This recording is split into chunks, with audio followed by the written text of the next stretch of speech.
Today, we are here with a sports psychologist from Brighton, and we're going to be talking about the Women's FA Cup final on Saturday night, at which Kelly Gowland, number 6, made an extremely aggressive and bad tackle on Izzy Jeffrey, number 11, and then went on to pull her hair.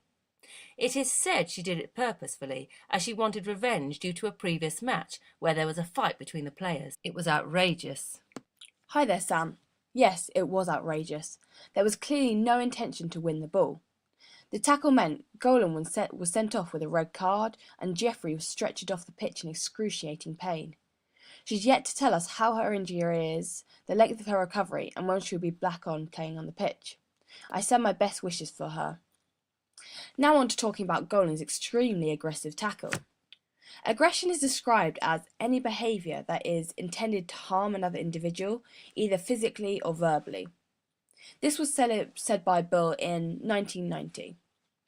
It's basically saying that there's a deliberate means of harm to another player, which can either be physically, such as punching or kicking a player, or it can be verbally, such as swearing at and abusing another player. In 1986, Gill developed a criteria of aggression. He stated that aggression is any physical or verbal behaviour towards someone. For example, in a game of netball, if a player started shouting abuse at someone, that would be classified or classed as verbal. And physical would be if the player started deliberately hurting a player by physically bashing into them or hitting them. The next part of the criteria stated that if any harm or injury is involved, and going on from that, if harm or injury is being inflicted on another living being deliberately. And the final being that if the injury is basically intentional. If it is an accident, it wouldn't be classified as aggression. So overall, relating this to a game of football, for example, a player is slide tackling another. If they did it deliberately and had the intention to hurt the other player and not to win the ball, injury is caused. This would be classified as aggression based on Gill's criteria. In this instance between Goland and Jeffrey, hostile aggression was clearly displayed by Goland, as she had motives to physically hurt Jeffrey. Hostile aggression was defined by Todd, Thatcher, and Rayman in 2010. They said that it is the harmful intent without the desire to achieve a competitive benefit. So this is basically just saying that if it's a player deliberately wanting to go out of their way to harm another, not caring if, for example, they win the ball, they just want to hurt the player. So there are many different motives which could have been a reason for why Goland did it, such an aggressive tackle, such as just to harm Jeffrey, to stand out by not playing in the rules of the game, to cause injury to another, so their kind of competitive feels like pain and potentially gets an injury.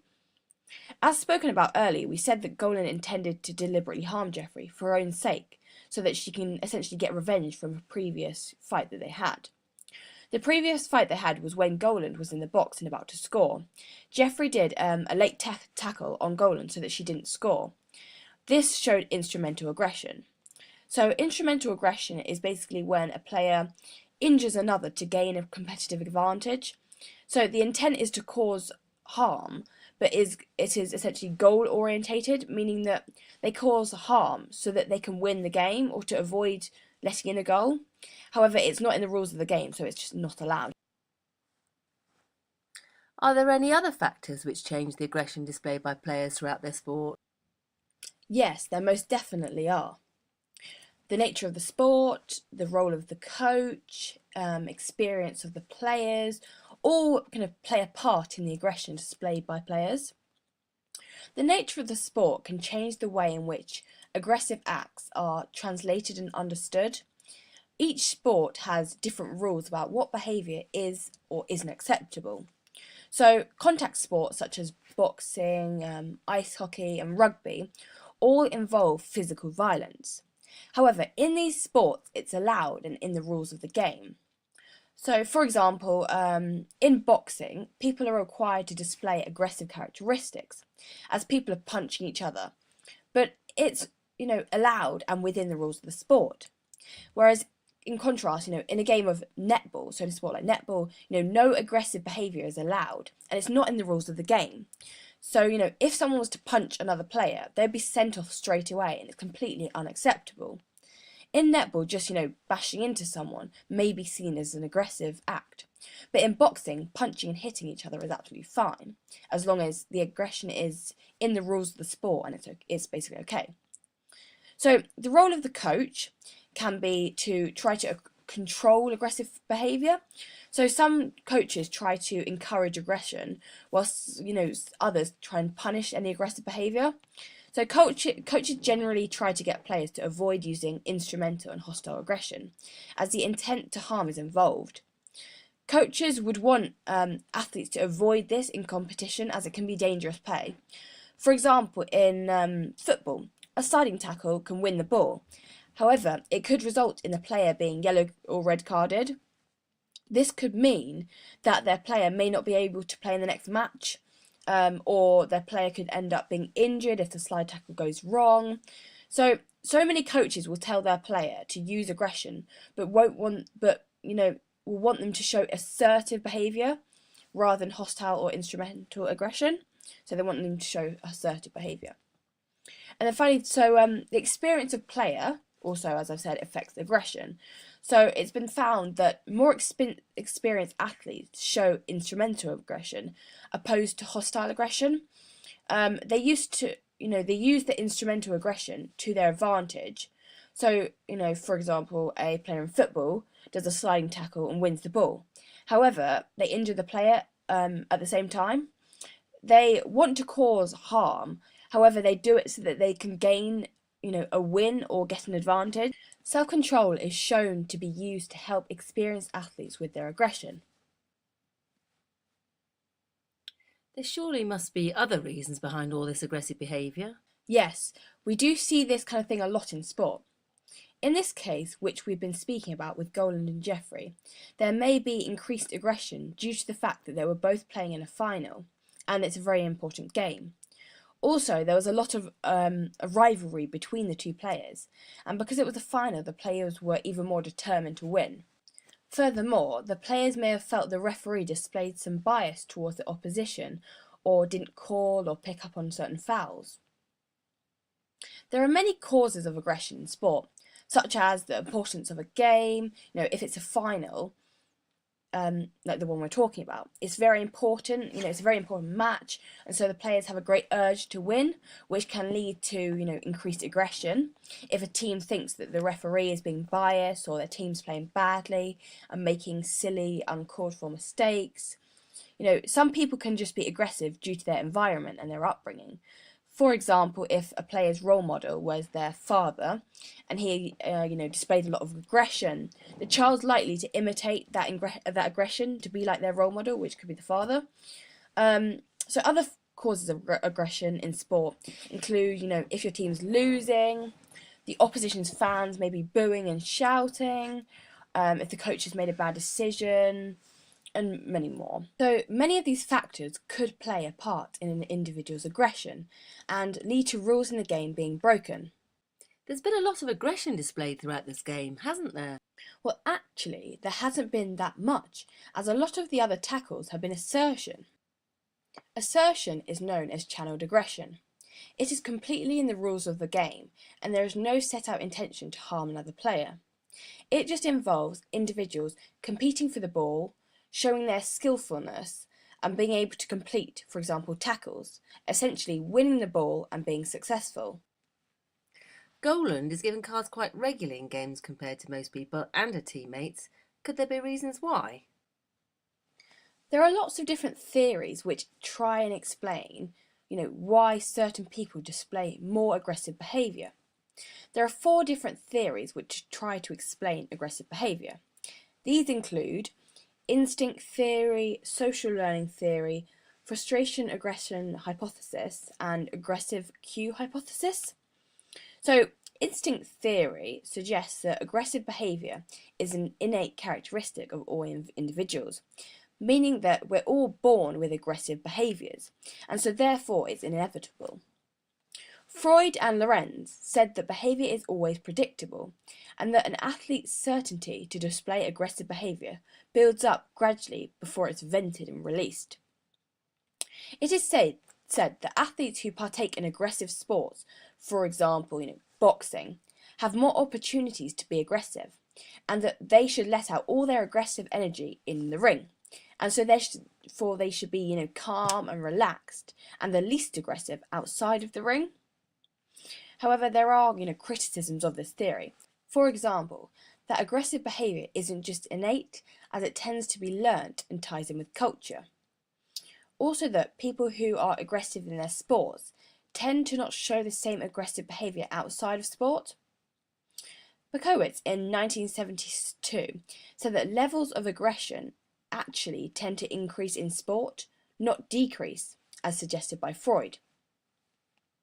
Social learning theory says that all behaviour is learned from the environment. Bandura said that all behaviour is learned from observing others, and then the observed behaviour is then reinforced and imitated. Aggression is learned through the process of reinforcement and observations, so therefore aggression is seen as more acceptable as it's reinforced. An example of this is when a child is observing a football match and sees their role model performing an aggressive act on the field, and fans are cheering and the captain congratulates them. The child is more likely to, the child will be likely to reinforce and imitate that aggressive behaviour when they play football. Criticisms of this approach or this theory include that, the facts that people don't always copy what they've observed, and that people don't just copy bad behaviour, but they can also copy good behaviour. Frustration-aggression hypothesis was proposed by Dollard et al., and it is the idea that frustration leads to aggression, and so every time an athlete becomes frustrated, this always causes aggression. If there is an obstacle preventing a goal, frustration arises and aggression occurs. For example, if a footballer is running with the ball, and is about to score and their opponent tackles them and wins the ball, this will lead to the player getting frustrated and therefore resulting in more aggression. Criticisms of the theory is that aggressive behaviours do not happen without being down to frustration, and that there isn't much evidence backing up the idea that frustration will always cause aggression. And finally, aggression cue hypothesis suggests that frustration doesn't lead straight on to aggressive behaviour, but that frustration increases arousal and creates a readiness for aggression. There then has to be a cue or stimuli that then triggers the aggressive response. For example, if a player misses a goal, they would feel frustrated. This would then increase their levels of arousal. Then, depending on if a cue is present, there would be a greater likelihood of aggression occurring, but if no cue is present, the likelihood of aggression occurring is decreased. The cue for that footballer could be that they've previously had a fight with another player on that pitch that they were playing on. That cue would then lead to increased chances of aggression. There are criticisms of this theory, however. Tafel in 1978 said that people may just be aggressive simply because of the situation they're in. In some situations, aggression is reasonable and accepted. Furthermore, it's also about morals, such as the coach telling the player to be aggressive. Is it important that coaches know their players and can do things to help reduce their players' aggression to certain stimuli? Yes, it is important that coaches know their players and understand what cues will make aggressive behaviour occur in their players, so that they can try and either avoid it, or some coaches may even try and encourage it. Sports which have objects or equipment that are associated with aggression, for example in cricket, the bat. If a player is showing high levels of arousal or anger on a particular day, the coach may avoid the player batting for that day. In addition to that, some places may cause specific aggression. If that player has had a previous fight on that pitch, the coach may only put the player on for a bit of the match, or just not put the player on the field for that match at all. Or, if a player gets very aggressive in certain circumstances, where fans may be booing or shouting, the coach should know to take the player off the pitch before they start getting too aggressive, to remove them from the situation. Finally, if in rugby there is a player on the opposing team who has a rivalry with one of their players on their team, they may choose to sub off the player if things are starting to get a bit aggressive and heated between the players. Or the coach may deliberately keep their player on if they feel it may help them win the game, as if their player was on, they may be showing more aggressive behaviour and being a bit more competitive. Are there ways that aggression can be reduced in sport by different people? Yes, there definitely are. Players can reduce their aggression in many ways. For example, they can listen to calming music before they go, onto the pitch for a game, to relax and keep them calm. Breathing techniques can be used to slow down the heart rate and reduce the likelihood of aggression. The players, having positive self-talk can also help a player feel confident and determined, reducing their aggression maybe. Also, things like removing themselves from aggressive behaviour and avoiding any aggressive cues that may trigger aggressive behaviour. Also, visualising and picturing how the game will play out can help bring confidence, and so less aggression will need to be displayed.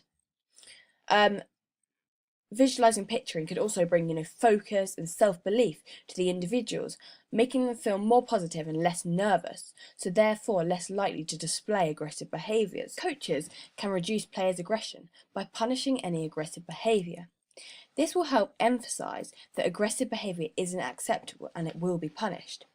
This will hopefully deter others from being aggressive, as they know that there will be consequences with any aggressive behaviour.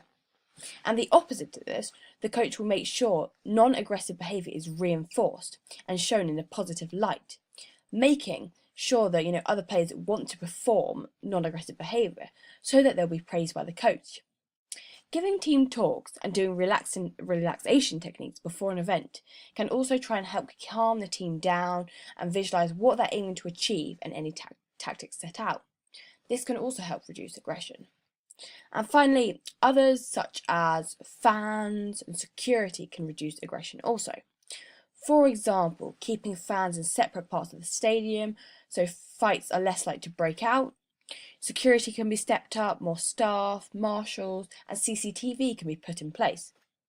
This will help reduce any brawls, as there'll be more staff to break up any fights and try and reduce fights and stop it from happening in the first place, as it will deter people from starting fights.